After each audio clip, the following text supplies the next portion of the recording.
mga residente ng Barangay Rio Tuba sa bayan ng Bataraza sa Palawan nitong Miyerkules ng gabi nung nabitag nila ang matagal na raw nilang pinaghahanap. Isang buwaya na nasa 14 feet ang haba. Yan. Oh my God. Kitang-kita sa video. Ayan oh, sige. Kinaladkad ito ng mga residente na parang kutse-kutsehan lang.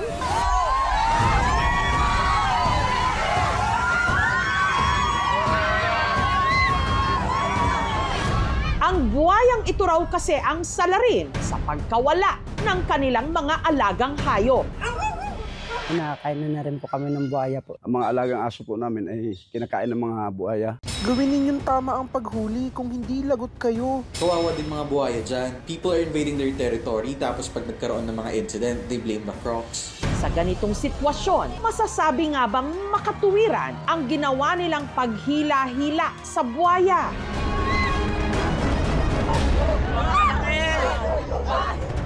Miyerkules ng gabi nung may napansin daw si Stephanie sa ilog. Akala ko po kahoy lang, biglang gumalaw siya. Nakita ko po yung buhaya, nakanganga na po. Ang pakay raw ng buwaya, ang aso ni Stephanie. Kukunin niya na po yung aso. Naging kalampag ko po ng kahoy para ma-distract po siya. Lumubog po siya yun. Ang mangingisda at vlogger na rin si Alfonso, lakas loob na binidyohan ng buwaya. Yan. Oh my God. Kitang-kita sa video. Ayan oh, sige. Ganyan. Wow, mga idol, suwabe. Naghahanap ng aso. After nun, napagpasya na hulihin na lang. Naisipan po nila siluin. Tapos yung nalusot niya na po sa lig po ng buhaya, hinila po ng asawa ko yung lubid. Ang buwaya napunta sa ilalim ng bahay ni Isidro. Ang problema, tuwing hilain nila yung tali ng ganon, itong bahay nang nagayugyug na ng ganon.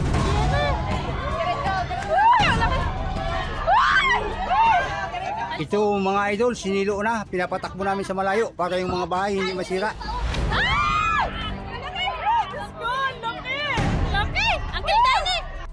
Ito mga idol, nagkakagulo. Hinihila nila yung lubid. Nahuli ng buhaya. Ayan o, napakalaki. Malaking kaguluhan ito at nahuli ang buhaya. Kagulo na. Hindi raw talaga nila patatakasin pa ang buwayang ito. Lalo't mula nitong nakaraang taon, mahigit 15 mga hayop na raw ang nabiktima ng mga gumagalang buwaya dito sa Rio Tuba. 4 sa mga asong kinain ng buwaya, alaga ni Isidro. Nung una, hinayaan lang daw niya na malayang makagala ang kanyang mga aso. Sa dalas daw kasi nilang makakita ng buwaya sa kanilang barangay, natutunan na rin nilang mamuhay kasama ang mga ito. Civilized na yung buhaya na to. Minsan po marinig mo siyang naghihinga ng malalim. Parang yung hininga ng kalabaw. Ang katwiran kasi ng iba, pag hindi mo raw ginagalaw, hindi naman mga ano. Kaya yun, parang nasanay na rin kami. Pero sinakmal daw ng takot si Isidro nung isa-isa ng pinuntirya ng mga buwaya ang kanyang mga aso. Yun. Si Totsi, nagulat na lang kami nung nagkalampag tapos biglang sigaw yung aso ng ah! Nung pagtingin namin, wala na.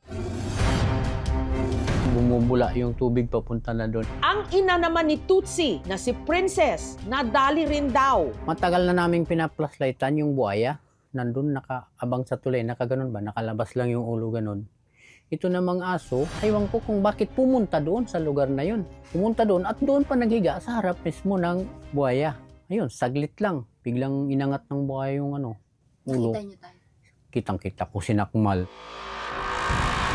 Gusto rin sana na iligtas yung aso. Kaso wala ka na rin magawa. Hindi mo man pwedeng talunan bago agawin sa bunganga. At hindi na lang daw mga hayop ang puntirya ng mga buwaya, pati na tao. Nito lang Oktubre, nabiktima ng buwaya ang pinsan ni Reynalyn na si Leonardo. Bigla raw itong sinakmal sa ulo habang ito'y nagpapahinga. Daong po, doon po talaga sila mismo sa pier. Hindi pa rin kaagad nahanap, ma'am. Hanggang nakita na lang nila ang katawan ni Leonardo sa bakawan na wala ng buhay. Hindi po talaga namin lubos akalain na ganun ang mangyayari sa kanya. Kasi, ang hirap mag-isip, ma'am. Masakit pa rin po hanggang sa ngayon. Kasi, syempre, dahil sa buaya, nawala yung buhay niya. Ayan o. Kaya ang napag-initan nila kamakailan lang, ang higanteng buwayang ito na kanilang na-corner at hinila sa pampang. Una, bilis, bilis. Sasakmali niya na po yung aso. Kapag nagsigaw po kasi ako na may buhaya, kakainin yung aso.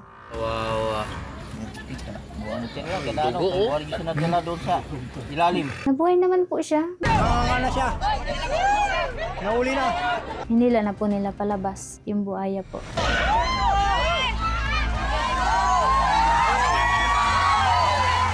Hanggang yun na nga, parang kotse-kotsehan lang nila ito. Kinaladkad.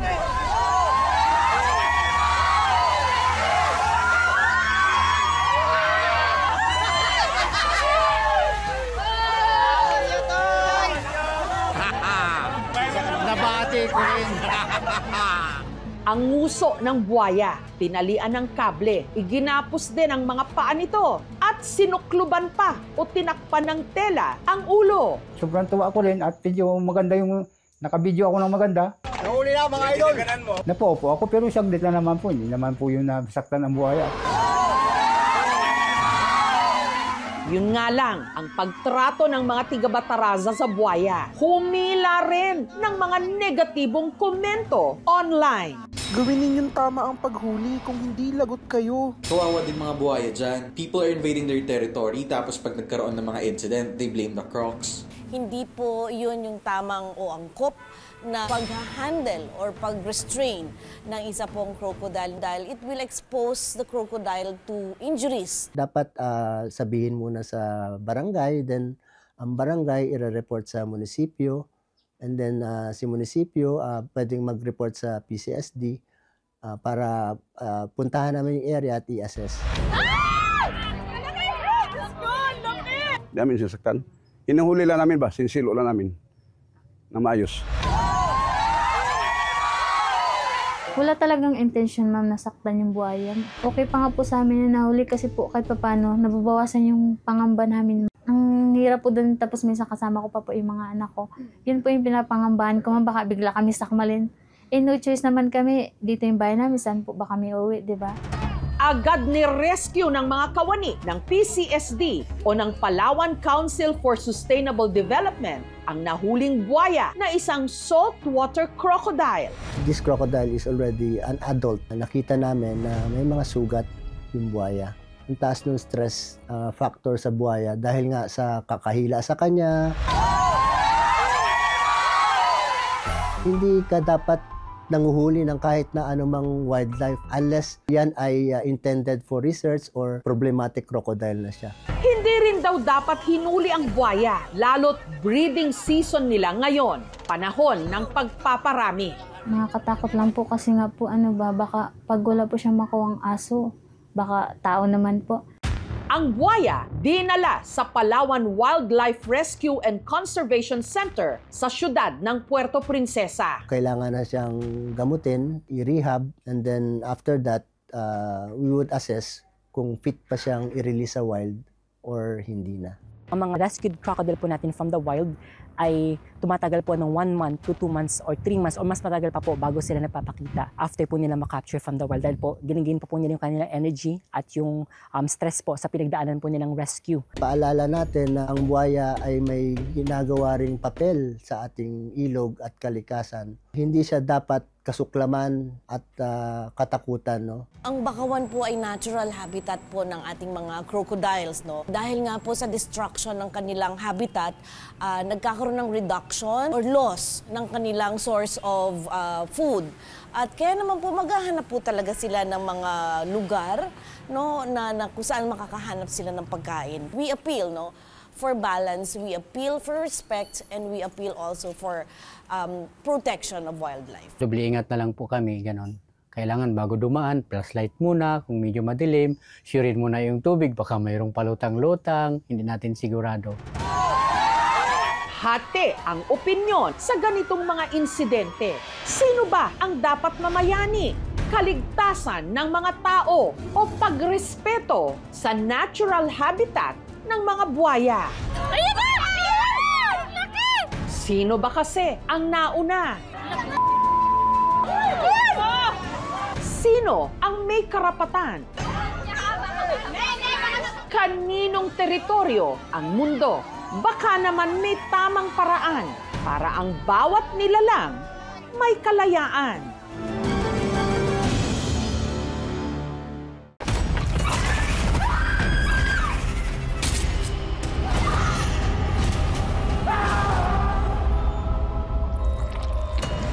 Alangga ko ikaw, Apo.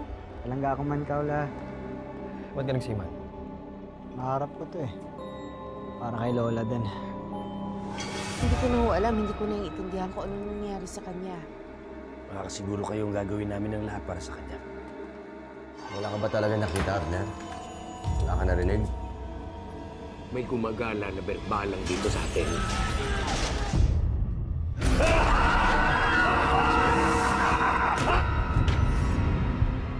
Ang mga nangangambang puso't isip, ginagamit yan ng demonyo para kumapit sa kaluluwa ng tao. Alam mo kung sino yung dapat mong ipagdasal na hindi mo makita? Si Pochong.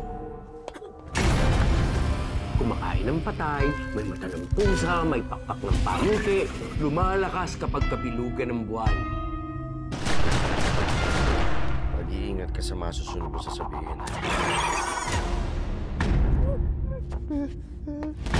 You know about the Pochong? Please refrain from talking about Pochong. Do not attract its attention.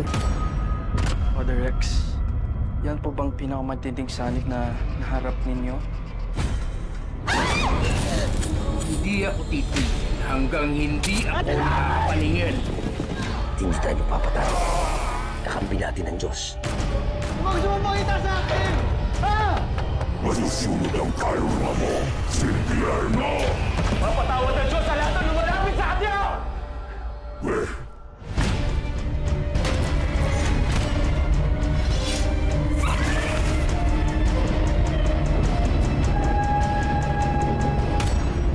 Ito po si Jessica Soho at ito ang Gabi ng Lagim.